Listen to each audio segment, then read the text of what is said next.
میں تو کوئی مقرر آدمی نہیں ہوں۔ میرے لیے میرے کاموں میں سب سے مشکل کام تقریر کرنا ہے۔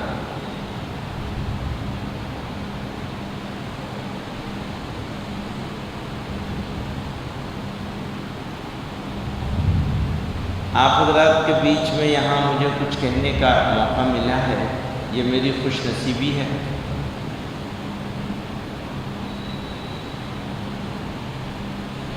دنیا میں جتنے ادیان ہیں، مذاہب ہیں، انہوں نے عبادت کو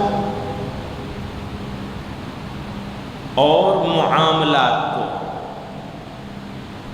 عبادات کو اور معاملات کو الگ الگ کر دیا ہے۔ مذہب کا مطلب ہے عبادت کرنا، اور بس عبادت کرنا ہی مذہب ہے۔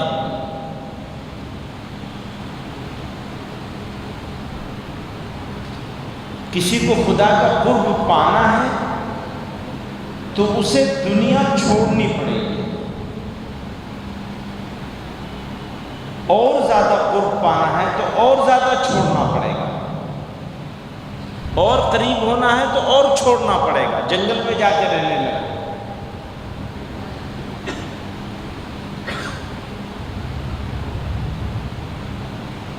اللہ تعالیٰ نے جناب رسول اللہ صلی اللہ علیہ وسلم کے واسطے سے ہم کو یہ دین عطا فرمایا،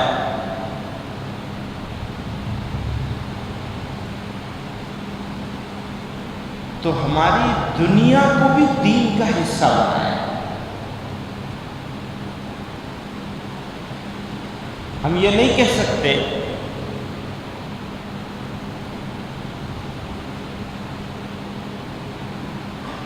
کہ ہم شادی نہیں کر سکتے، یا شادی نہیں کریں گے تو ہی خدا کے مقرب بندے ہو سکتے ہیں۔ ڈکلیئر کر دیا لا رہبانیت، اسلام میں کوئی رہبانیت نہیں۔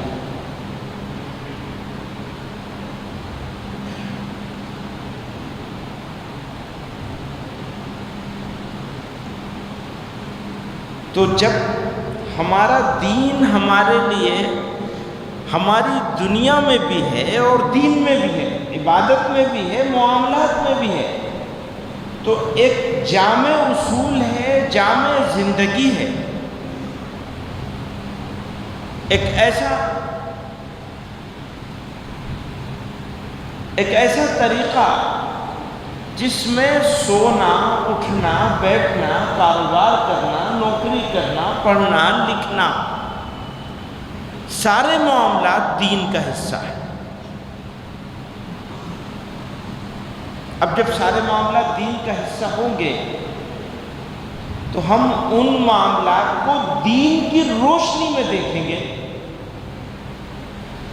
آپ کے نزدیک دین الگ ہے، دنیا الگ ہے، ہمارے نزدیک دین اور دنیا یہ مجموعہ ہے، اس کو الگ نہیں کیا جا سکتا، اور جو الگ کرنے کی کوشش کرے گا وہ گمراہ ہو جائے گا۔ وہ سوال آتا ہے بار بار، مختلف کورٹوں کی طرف سے سوال آتا ہے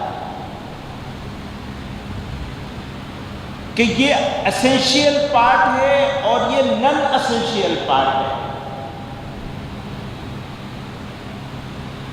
اب یہ ان کے ہاں، کیونکہ ان کے سامنے ایسے مذاہب موجود ہیں، تقریباً سارے ہی مذاہب موجود ہیں ایسے، جنہوں نے کچھ پارٹس کو، کچھ چیزوں کو، کچھ ریچولز کو ایسنشیل پارٹ مانا ہے، تو وہ ان کے لیے آسان ہوتا ہے دوسرے مذاہب والوں کے لیے۔ ہم کیسے الگ کر سکتے ہیں کہ یہ بس 5 چیزیں اسینشیل پارٹ ہیں؟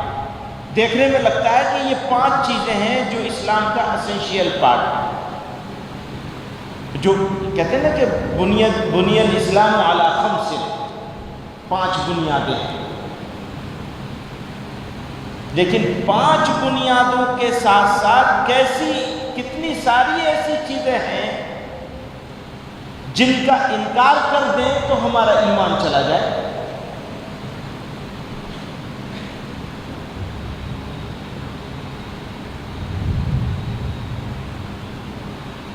تو اگر کمپیئر کرنے پر آئیں گے ہم تو ہمارے لیے، جیسا کہ میں نے شروعات کری یہاں سے، کہ ہماری دنیا کو ہمارے لیے دین بنائے۔ لوگ شادی کرتے ہیں،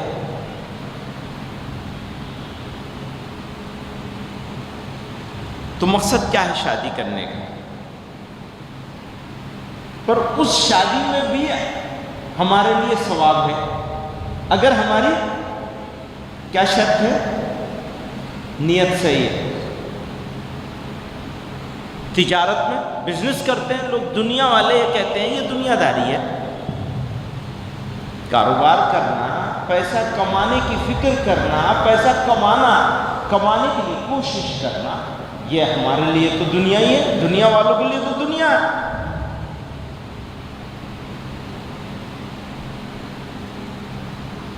پر ہمارے لیے کیا ہے؟ کیا ہمارے لیے دنیا ہے؟ کبھی غور کیا اس کے اوپر کہ ہمارے لیے کیا چیز ہے؟ دنیا۔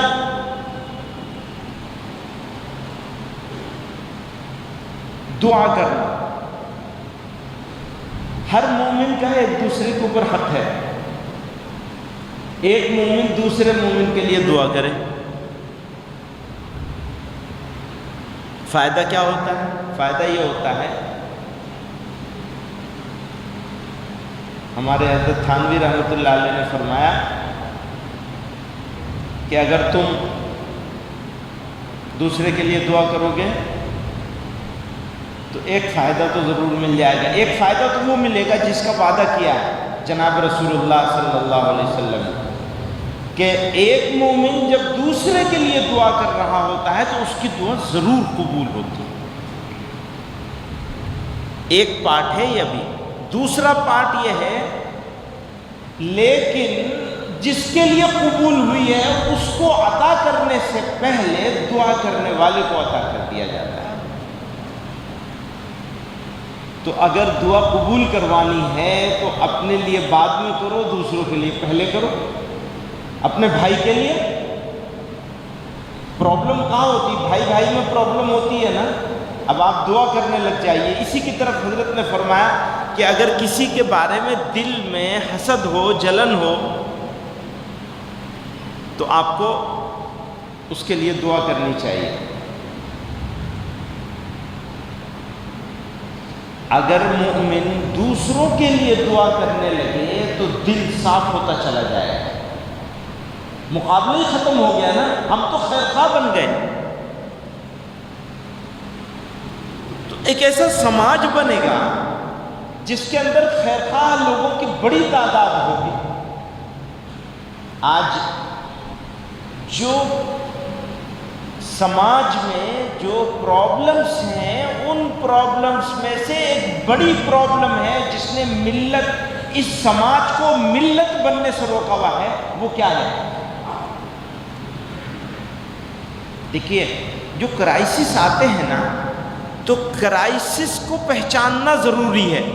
مجھے بخار ہو رہا ہے، دوا پیٹ کی کھا رہا ہوں، خراب پیٹ ہو رہا ہے اور دوا آنکھ کی کھا رہا ہوں۔ ایک قصہ مشہور ہے، حکیم صاحب کے پاس ایک مریض گیا تھا، حکیم صاحب سے کہنے لگا کہ میرا پیٹ خراب ہو رہا ہے۔ تو حکیم صاحب نے پوچھا رات میں کیا کھایا تھا؟ کہ جلی روٹی کھا لی تھی۔ حکیم صاحب نے ایک دوا دی، کہا اسے آنکھ میں ڈال لیا کرو۔ تو کہنے لگا خراب بھی تو پیٹ میں ہے، دوا آپ آنکھ کی دے رہے ہو، تو تم نے دیکھا ہی نہیں، جلی روٹی کھا لی، تو پھر میں تمہارے پیٹ کا کیا علاج کروں؟ پہلے اپنی آنکھوں کا علاج کر کے آؤ۔ ہماری پوری قوم اسی پر ہے، بیماری کچھ اور ہے، علاج کہیں اور ہے۔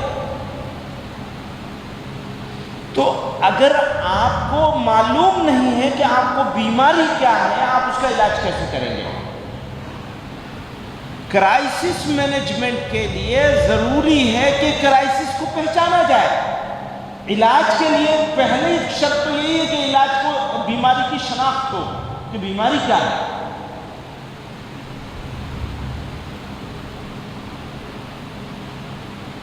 تو ذرا آپ حضرات غور کریں گے، سوچیں گے، فکر کریں گے، تنہائی میں بیٹھیں گے. انسان کو اللہ تعالیٰ نے انسان ہی کو سوچنے سمجھنے کی صلاحیت عطا فرمائی ہے، فکر کرنے کی صلاحیت عطا فرمائی ہے.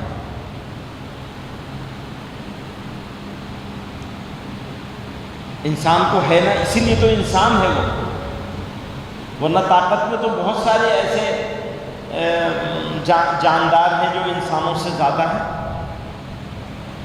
پر انسان کو حکومت دے دی، اشرف المخلوقات بنا دیا، اپنا نائب بنا دیا، نیابت کا شرف عطا فرما دیا اللہ تعالیٰ نے. کیوں؟ عقل دے دی، سمجھ دے دی، فہم دے دی. تو ہمیں سوچنا ہے کہ ہمارے کرائسس کیا کیا ہے. اگر ہم نے کرائسس کو پہچان لیا تو ہم ان کا علاج ڈھونڈنے لگیں گے، ورنہ علاج بھی نہیں ڈھونڈ سکیں گے. بیماری کا ہی پتہ نہیں تو علاج کیا کرو گے بھائی؟ بیماریوں میں ایک بڑی بیماری حسد کی ہے. دوسرے سے جھگڑا نہیں ہے، اپنوں سے جھگڑا ہے. یہ پورے سماج کی عمومی کیفیت ہے.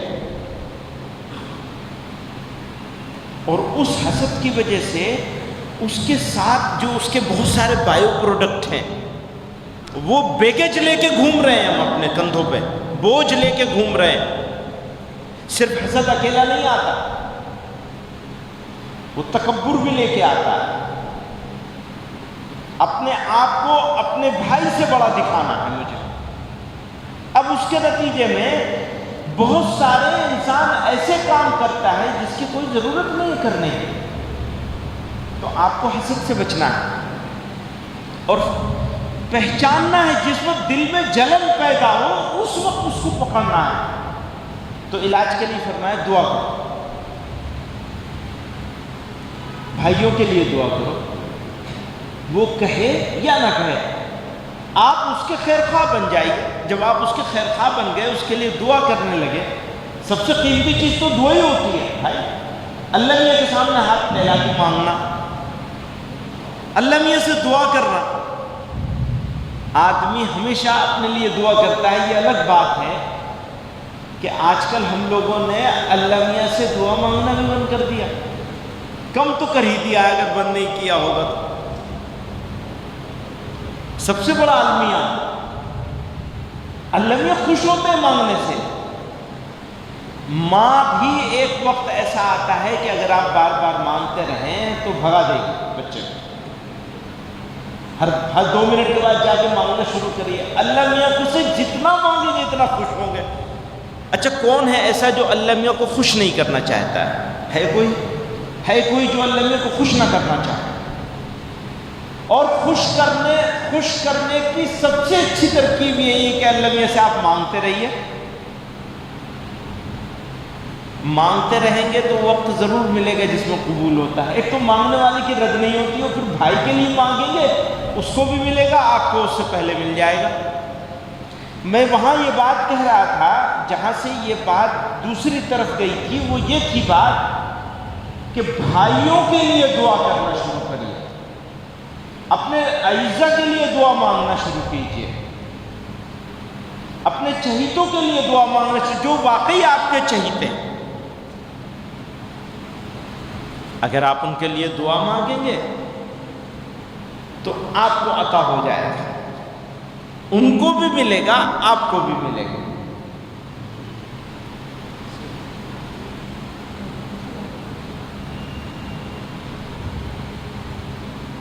تو ایک بات تو یہ ہے کہ ہمارے پاس ہمارے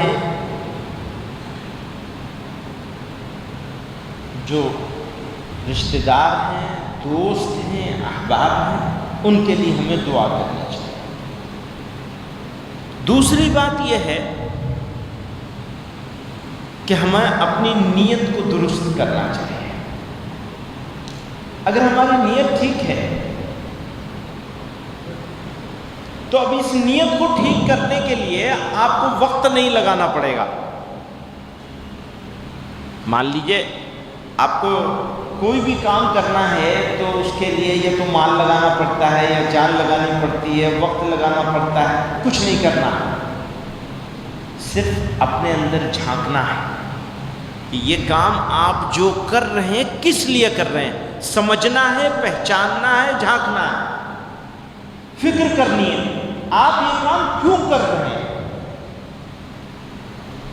مسجد میں نماز پڑھنے کے لیے آپ جمع ہیں، سب کو معلوم ہے کہ آپ نماز پڑھنے کے لیے آئے ہیں. اور جو کنسپٹ اسلام نے سیلف ڈسپلن کا دیا ہے، تاریخ میں آپ دیکھیں کہ کہیں نہیں ملے گا. کسی مذہب میں اس طرح کا سیلف ڈسپلن نہیں ملے گا. نماز ہوگی نہیں اگر وضو نہیں ہے. وضو ہے یا نہیں، آج کی اس ترقی کے دور میں بھی ناپنے کا کوئی آلہ نہیں ہے. پتہ چلایا جا سکتا ہے کسی میٹل ڈیٹیکٹر میں سے کوئی ڈیٹیکشن کا کوئی آلہ ہے ہمارے آپ کے پاس کہ پتہ چلے کہ میرا وضو ہے یا آپ کا وضو ہے یا نہیں ہے. بس مجھے ہی دیکھنا ہے. ہو گیا نا سیلف ڈسپلن. مجھے اویئر رہنا ہے کہ میرا وضو ہے یا نہیں ہے. بے وضو آؤں گا نماز نہیں ہوگی، چاہے کتنی اچھی نماز پڑھ رہا ہوں، تو کہیں بھی پڑھ رہا ہوں، ہے نا. وضو اور نماز کو جوڑ دیا. نماز دکھ رہی ہے، وضو دکھ نہیں رہا ہے. دکھتا ہے وضو، نماز دکھتی ہے، وضو نہیں دکھتا. تو اس عبادت کو، وضو بھی عبادت کا حصہ ہے، عبادت ہے. نماز بھی عبادت ہے. ایک دکھتا ہے ایک نہیں دکھتا، ایک نظر آتا ہے ایک نہیں نظر آتا. بغیر وضو بھی نماز پڑھ رہے ہوں تو کسی کو کیا پتہ چلے گا کہ میاں نے نماز وضو کے ساتھ پڑھی ہے، پڑھی بھی ہے یا نہیں پڑھی ہے. اس کو پڑھنا نہ پڑھنا تو سب برابر ہے. تو ہم نے نیت ٹھیک کر لی اپنی، تو ہم جب شادی کر رہے ہوں گے تو یہ شادی ثواب کا کام ہوگی ہمارے لیے، یہ نیکی کا کام ہوگی، دنیا کا کام نہیں ہے. آپ کی تجارت، آپ کی نوکری، آپ کا بزنس، آپ کا کام اگر نیت صحیح ہے تو یہ آپ کے لیے ثواب کا کام ہے. فرمایا جنت کے جس دروازے سے چاہے گا جنت میں چلا جائے گا. نبیوں کا دروازہ الگ ہوگا. امام غزالی رحمۃ اللہ علیہ نے تو جنت کے دروازوں کے بارے میں اور جنت میں جانے کے فیصلہ ہونے کے بعد جنت میں داخل ہونے کے بارے میں بڑی تفصیل سے لکھا. کسی کو 40 سال بھی لگیں گے جنت میں داخل ہونا، لیکن یہ فضیلت کس کو حاصل ہوئی ہے کہ جو دروازے سے چاہے گا چلا جائے گا. کس کو ہوئی ہے؟ بزنس کرنے والے کو، کاروبار کرنے والے، تجارت کرنے والے. کیسے دنیا کا کام ہے؟ کیوں اس کو دنیا کا کام سمجھا جاتا ہے؟ شادی کرنے کو کیوں دنیا کا کام سمجھا جاتا ہے؟ سمجھ رہے ہیں؟ بیوی کے ساتھ اچھا معاملہ قانون کی وجہ سے کریں گے یا اللہ میاں کے حکم کی وجہ سے کریں گے؟ بیوی کے ساتھ رہتے ہیں تو ضروری نہیں ہے کہ ہمیشہ اچھی ہی بات ہو. اچھا، بیوی اگر غلط بات بیوی کی زبان سے نہیں سنو گے تو کس کی بات زبان سے سنو گے؟ اور وہ تمہارے سامنے نہیں کہے گی تو کس کے سامنے کہے گی؟ ایک صحابی بہت پریشان ہو گئے اپنی اہلیہ سے، شکایت لے کے پہنچے امیر المومنین عمر ابن خطاب کے پاس. گھر کے دروازے پر آ کے اس کو نوک کیا، دروازے کو کھٹکھٹایا تو آنے میں دیر لگی. وہ آواز سن رہے ہیں اندر، ان کے کان میں کھٹکھٹانے کے بعد آواز آئی کہ کوئی خاتون ڈانٹ رہی ہے کسی. تو انہوں نے یہ سوچا یہاں بھی ڈانٹ پڑ رہی ہے، اب میں کیا شکایت کروں گا، واپس ہو لیا. حضرت عمر باہر آئے، دیکھا کوئی نہیں ہے تو ذرا آگے بڑھے تو دیکھا ایک صاحب جا رہے ہیں، بلایا، روکا، اے ادھر آؤ، تم نے دروازہ کھٹکھٹایا تھا؟ کہ جی ہم نے دروازہ کھٹکھٹایا تھا. تو انہوں نے کہا کہ پھر چلے کیوں گئے؟ دروازہ کھٹکھٹاؤ گے اور چلے جاؤ گے کہ جو شکایت لے کے آیا تھا وہ آپ کے ساتھ ہو رہا تھا. تو فرمایا میرے اوپر غصہ نہیں کرے گی تو کیا محلے والوں کے اوپر غصہ کرے گی؟ میرا یہ کام کرتی ہے، یہ کام کرتی ہے، یہ کام کرتی ہے تو غصہ بھی کرے گی. کہنے کا مطلب یہ کہ معاشرے کو، سماج کو بدلاؤ لانے کے لیے ہمیں اپنی حیثیت کو بھی سمجھنا ہے اور اپنے معاملات کو پہچاننا ہے. ہم کہاں کھڑے ہیں، ہم کہاں ہو گئے، ہم کہاں تھے اور کہاں پہنچ گئے. کسی اور کا تھوڑی شکوہ روئیں گے. لڑائی ہماری کسی اور سے نہیں ہے، لڑائی ہماری خود سے ہے. ہم نے بھی دنیا والوں کی طرح دین کو اور دنیا کو الگ کر دیا ہے. فرمایا ایک موقع پہ کہ مرد عورت کو لقمہ کھلاتا ہے. اب لقمہ کی مثال دے رہے ہیں، کوئی بھی خوش کرنے کا ذریعہ ہو. عورت مرد کو لقمہ کھلاتی ہے یا کسی وجہ سے ایک دوسرے کو دیکھ کے مسکراتے ہیں تو دونوں کو مسکراتا دیکھ کے اللہ تعالیٰ مسکراتے ہیں. کتنی رحمتیں ہوں گی اس گھر میں جس گھر میں دونوں مسکرا رہے ہیں. وہ مسکراہٹ کے نتیجے میں اللہ تعالیٰ کی مسکراہٹ ہوگی، اللہ تعالیٰ کی خوشی ہوگی. یہی تو کہنے کا مقصد ہے نا. سو پرابلمس کو پہچاننا ہے، آئیڈینٹیفائی کرنا ہے اور ان کا علاج ڈھونڈنا ہے. پرابلمس میں بڑی پرابلم یہ ہے میری سمجھ سے کہ ہم نے دنیا والوں کی طرح دنیا کو دنیا بنا لیا، اس کو دین کا حصہ نہیں سمجھا، اس میں اپنے لیے ثواب اور نیکی نہیں ڈھونڈی. اگر نیکی ڈھونڈی ہوتی تو ہماری سماج کی حیثیت، ہمارا سوشل اسٹیٹس بالکل ڈیفرنٹ ہوتا، بالکل الگ ہوتا.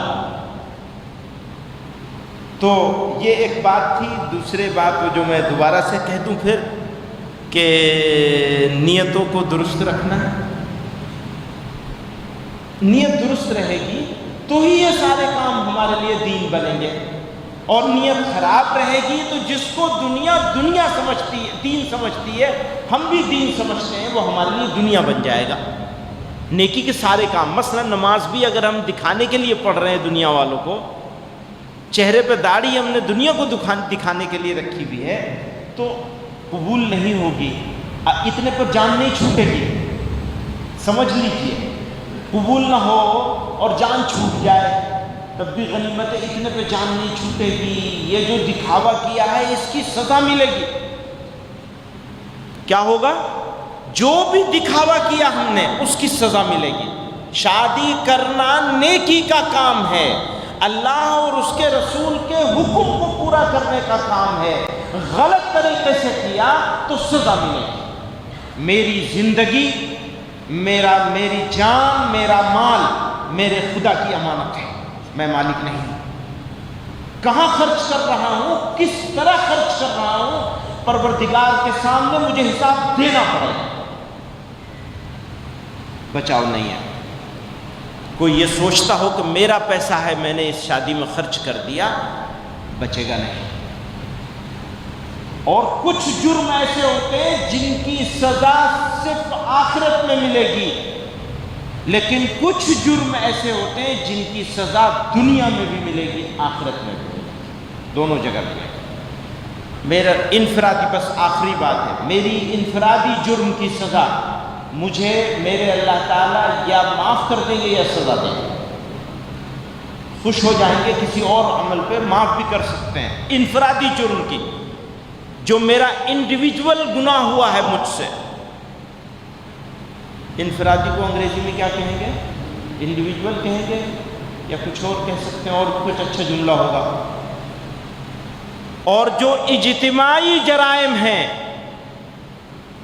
جو اجتماعی جرائم ہیں، جن کا تعلق سماج سے ہے، جو کلیکٹیو ہمارے نافرمانیاں ہیں خدا کی، ان کی سزا، اجتماعی جرائم کی سزا دنیا میں بھی ملے گی، آخرت میں بھی ملے گی. اجتماعی جرائم کی سزا پوری قوم کو ملے گی. جو جس نے کیا ہوگا وہ بھی اور جو اتفاق سے نہیں کر پایا ہوگا لیکن برا نہیں سمجھا ہوگا، روکنے کی کوشش نہیں کری ہوگی، ان کو بھی ملے گی۔ جرائم کے دو حصے ہیں، ایک انفرادی، ایک اجتماعی۔ انفرادی جرائم کو اللہ تعالیٰ توبہ کی توفیق دے دیں گے، معاف ہو جائے گا۔ توبہ نہیں کر سکے تو سزا ملے گی، معافی بھی ہو سکتی ہے، سزا بھی ہو سکتی ہے۔ اجتماعی جرائم کی سزا ہر حال میں ملے گی۔ اجتماعی جرائم کا ایک آدمی کے معافی مانگنے سے معافی نہیں ہوگی، بدلنا پڑے گا قوم کو بدلنا پڑے گا۔ قوم نہیں بدلے گی تو اللہ تعالیٰ کا فیصلہ ہے یہ کہ سزا ملے گی، اور قوموں کو جب سزا ملنے کا عمل شروع ہوتا ہے تو بے عزتی سے شروع ہوتا ہے۔ پتہ نہیں میں اپنی بات آپ تک پہنچا پایا یا نہیں پہنچا پایا، شاید نہیں پہنچا پایا، پھر کہہ دیتا ہوں، اقوام کو جب اللہ تعالیٰ سزا دینا شروع کرتے ہیں تو پہلا اسٹیپ سزا کا ہوتا ہے کہ ان سے ان کی عزت چھین لی جاتی ہے۔ ہمیں اپنے بارے میں غور کرنا ہے کہ ہمارے پاس عزت نام کی کوئی چیز رہ گئی ہے یا چلی گئی ہے۔ وآخر دعوانا ان الحمدللہ۔